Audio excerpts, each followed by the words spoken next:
बिस्मिल्लाहिर्रहमानिर्रहीम। खातिन हज़रात, मैं हूँ अख्तर अब्बास और आप सबको मेरा सलाम पहुँचे। कितना अच्छा होता ज़िंदगी कोई पैकेज की तरह होती, किसी दुकान पे जाते, डिब्बे में बंद, अच्छी सी रैपिंग पेपर में, अच्छा सा कलर शाइन करता हुआ, और उसके अंदर से भी वैसी ही निकलती जैसा हम चाहते हैं, पर ऐसी आमतौर पे होती नहीं है। आज के मौजू पे जाने से पहले आपको एक सर, आपने जो ये अभी स्टेटस दिया है ना, तो आज मेरे साथ बिल्कुल एग्जैक्टली यही जो है ना सिचुएशन हुई है कि मेरा मैका दूसरे शहर में और ससुराल दूसरे में, और हस्बैंड मेरे कह रहे थे कि पेट्रोल बहुत महंगा हो गया है तो मैं लेके नहीं जा सकता। तो जो बंदा जाएगा तो वो सर पे जो है ना पैसे देगा, बच्चों के भी और इसके भी और उसके भी, और जब सब्सिडी पूरी होगी तो मैं लेके जाऊंगा। तो बस फिर ये कि उसके लिए दूसरा रास्ता निकालना पड़ता है। अब इस खातून ने बहुत समझदारी का सबूत दिया, पैसे पूरे किए और सीएनजी के, पेट्रोल के वहाँ चले गए। अगर आप इस मौके पे ज़िद करने बैठ जाए, ज़ाहिर है ये थोड़ा मुख्तलिफ है, यानी ऐसा होना नहीं चाहिए, लेकिन बाज़ शौहर ऐसे हैं जिनके पास पैसे नहीं होते, जनरली उनकी जेब कमज़ोर होती है, दिल भी कमज़ोर होता है। तो ऐसे में बजाय इसके फिर ज़िद करने के कि तुम लगाओगे तो जाएंगे, वो जो अपने माँ बाप से मिलने की खुशी है वो फिर ख़राब हो जाती है, वो रह जाती है। इस खातून ने बहुत समझदारी के साथ उस मसले को हैंडल किया। अच्छा, जो सवाल है इस दफ़ा का, उसके कई एस्पेक्ट्स हैं।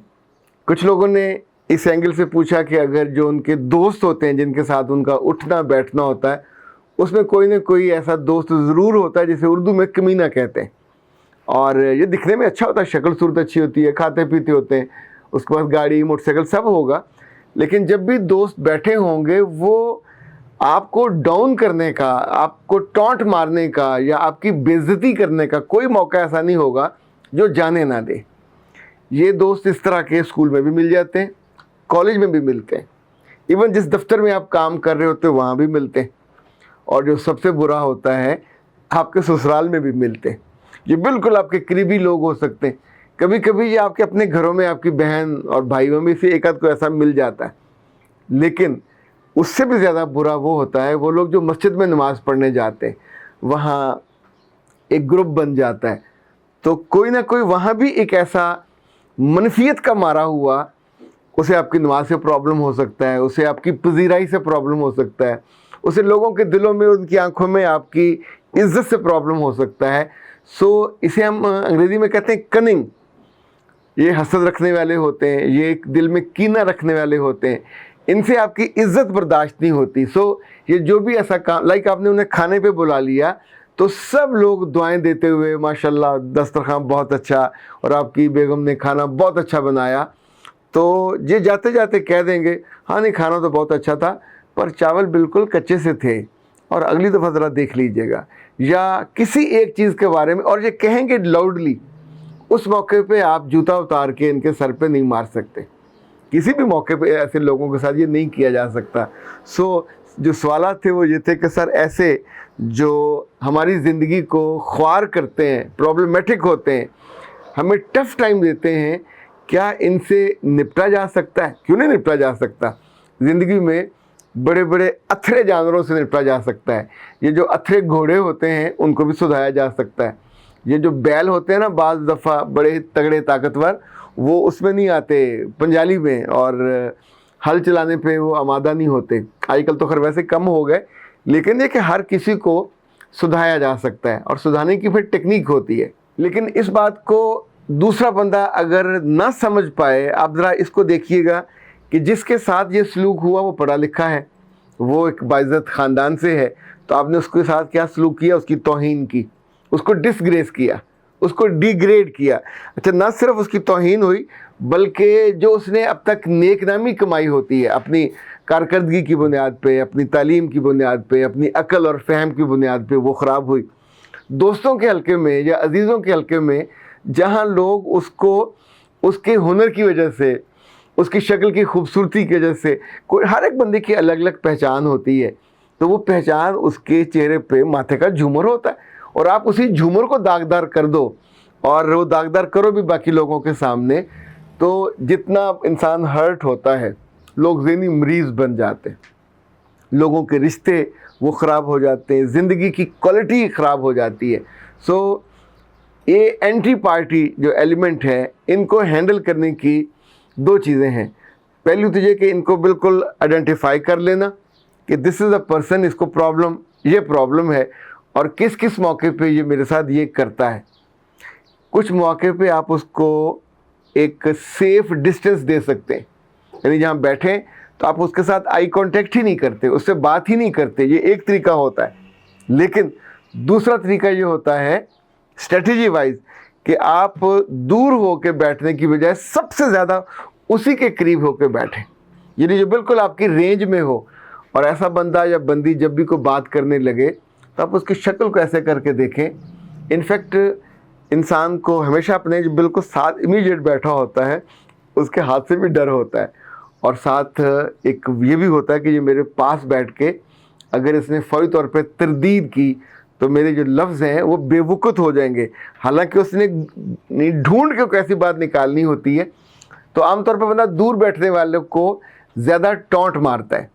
तीसरी हिकमत अमली जो मैंने बहुत कामयाब देखी वो ये कि ऐसे बंदे या बंदी की जो सबसे करीबी दोस्त है आप उसको टारगेट कर लें और उससे बहुत शानदार किस्म की दोस्ती कर लें।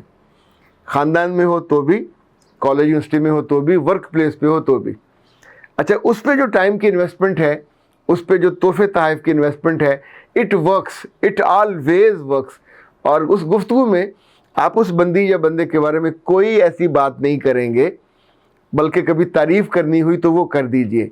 इनफैक्ट वो जो दरमियान का बंदा है या बंदी है, ये फौरी तौर पे कबूतर की तरह उड़ता हुआ उसके पास जाते हैं कि तुम जिसको हर दफ़ा डाउन करती हो या करते हो वो तो तुम्हारे बारे में बहुत अच्छे अल्फाज, यानी हम चूँकि सारे के सारे मर्द और औरतें कानों के कच्चे होते हैं, यानी जो हम तक बात पहुँचती है हम उसी की बुनियाद पे फैसले करते हैं।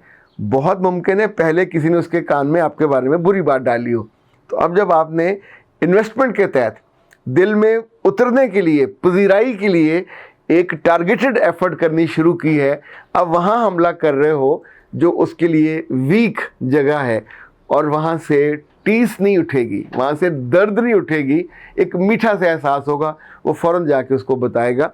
ये आपके बिल्कुल जो देवरानियाँ जेठानियाँ वहाँ का ये मामला होता है, ये आपकी नंदों का मामला होता है, ये आपके करीबी दोस्तों का, यानी जहाँ जहाँ भी किसी को, हर बंदे का अलग अलग। समटाइम आप एक ही रेंज में दुकानें कर रहे होते हैं, दुकानदार जो कि शाम को बैठ कर खाना ज़रूर खाते हैं, तो उनमें से कोई एक उधर आपने कोई बात बताई कि यार it was a fantastic day, मेरा बड़ा खूबसूरत दिन लगा, रिस्क भी ज़्यादा आया, फ़लाँ मैंने किया, ये किया, तो किसी एक ने तरदीद ज़रूर करनी होती कि तुम झूठे हो, यू आर लायर, ना तुम्हें इतनी आमदनी हुई है, ना तुम इतने अक्लमंद हो, ना तुम इतने समझदार हो। यानी आप कहते हैं कि ये खाना आज मैंने तैयार करवाया, मैंने खुद सर पे खड़े होकर प्याज बनवाया, ये ताकि हम लोग अच्छा खाना खा पाए, वो इस बात की भी तरदीद कर देंगे ताकि कहीं आपकी इम्पोर्टेंस उनसे ज़्यादा ना हो जाए। तो इसको हम एक और लफ्ज़ से भी कहते हैं पर्सनैलिटी क्लैश। अगर आपका किसी लड़की या लड़के के साथ खूबसूरती का मुकाबला वो अपने तौर पे समझ रहा है तो वो हमेशा आपको लेट डाउन करेगा। अगर आप दोनों का सलाहियतों का मुकाबला है तो भी वो लेट डाउन करेगा। अगर वो अपने तौर पे समझता है कि इसकी इज़्ज़त मुझसे ज़्यादा है तो उसको वो कम करने की कोशिश करेगा। बहुत सारे लोग एक दूसरे को ठीक से जान पहचान भी नहीं होती, मेल मुलाकात भी नहीं होती, लेकिन अंदर इतना कीना होता है कि जब मौका मिलता है उन्हें एक कमीनी सी खुशी होती है और वो ये काम कर गुजरते हैं। इसी तौर पे मैंने देखा अगर आपकी फैमिली अच्छी है, आपकी फैमिली नेक नाम है, तो भी बाद लोगों को प्रॉब्लम होता है। आपके जो इल्म हुनर को लोग मानते हैं, लोग तारीफ़ करते हैं, तो ये भी उनको प्रॉब्लम होगा। अच्छा, कुछ लोग ऐसे होते हैं आपकी ज़िंदगी में कभी कोई गलती, कोताही, कमी हो गई हो तो उन्होंने उसको भूलने नहीं देना होता और वो स्ट्रेट फॉरवर्ड होने के नाम पे उस पुरानी चीज़ को निकाल के आपके मारेंगे। यानी ये स्ट्रेट फॉरवर्ड होना नहीं है, ये बेसिकली गंदगी पसंद लोग होने, यानी आप एक मक्खी की तरह वहीं जाके बैठते हो जहाँ पे नहीं बैठना चाहिए, वहाँ से ढूंढ के लेके आते हो। तो याद रखिएगा, ऐसे लोगों से डरने, घबराने, अवॉइड करने की बजाय हम दो हिकमत अमली हमने इख्तियार की। एक ये कि उनके करीब हो जाएंगे, नंबर दो जो उनका अजीज़ होगा उसके करीब हो जाएंगे। तीसरा, कभी आपने इंडिविजुअल कुछ एक दो लोगों को बुलाना हुआ तो इनको बुलाएंगे दावत पे, खाने पे, चाय पे, और वन वन बैठ के, तो लेट हर से something, let her speak, let him speak. اور اس سے اس کے بارے میں باتیں ایسے پوچھیں, ایسے ہاتھ رکھ کے جیسے اس وقت زندگی میں آپ سب سے امپورٹنٹ بندے کو سن رہے ہیں. اس احمق کے اندر یہی کمی ہے کہ وہ اپنے آپ کو امپورٹنٹ سمجھتا ہے, بنانا چاہتا ہے اور آپ کو سمجھانا چاہتا ہے, تو اوکے نو پرابلم, آپ ذرا اس کو امپورٹنس دے دیں. آپ کے اندر اگر اس کے غبارے میں سے سوئی مار کے ہوا نکالنے کا جذبہ آئے بھی تو اس کو روکیے. 2 حکمت عملی کا نام دیتا ہوں, ایک ہوتا ہے ہارٹ ٹچنگ ایکٹیویٹی اور ایک ہوتا ہے ہارٹ وننگ ایکٹیویٹی یا اسٹریٹجی. یہ ہمیشہ 3 چیزوں کو مد نظر رکھ کے بنائی جاتی ہے. یہ کسی کتاب میں نہیں لکھا ہوا, میری اپنی زندگی کے تجربوں اور مشاہدوں کا نچوڑ ہے. یہ ٹکراؤ شخصی بھی ہو سکتا ہے, یہ ٹکراؤ مفادات کا ہو سکتا ہے, یہ ٹکراؤ اتھارٹی کا ہو سکتا ہے, اور یہ ٹکراؤ دوستوں میں اپنی اثر پذیری کا ہو سکتا ہے. سو جب آپ اس کو آئیڈینٹیفائی کر لیں کہ دس از اے پرابلم, تو پھر اس کا حل کرنا, بھئی پانی لیک کر رہا ہے تو آپ پانی کو بند کرو گے, بجلی کا کہیں لیکیج ہے تو آپ اس کو ٹھیک کریں گے. یعنی جس چیز کا پرابلم ہو اس کو ٹریس کر لیں, تو پھر نسبتاً ایسے تکلیف دینے والے دوستوں کو کہیں تو وہ دوست ہی ہے یا عزیز ہیں, ان سے مقابلہ کرنا یا ان کے شر سے بچنا آسان ہو جاتا ہے. جیسے ہمارے یہاں کہا جاتا ہے نا کہ آپ کسی دشمن کی زبان سیکھ لیں, اس کے شر سے محفوظ ہو جاتے ہیں. اسی طور پہ اگر آپ یہ حکمت عملی ذرا سمجھ لیں تو پھر بھی آپ اپنے آپ کو اس شر سے محفوظ کر سکتے ہیں. اختر عباس کو دیجیے اجازت. السلام علیکم.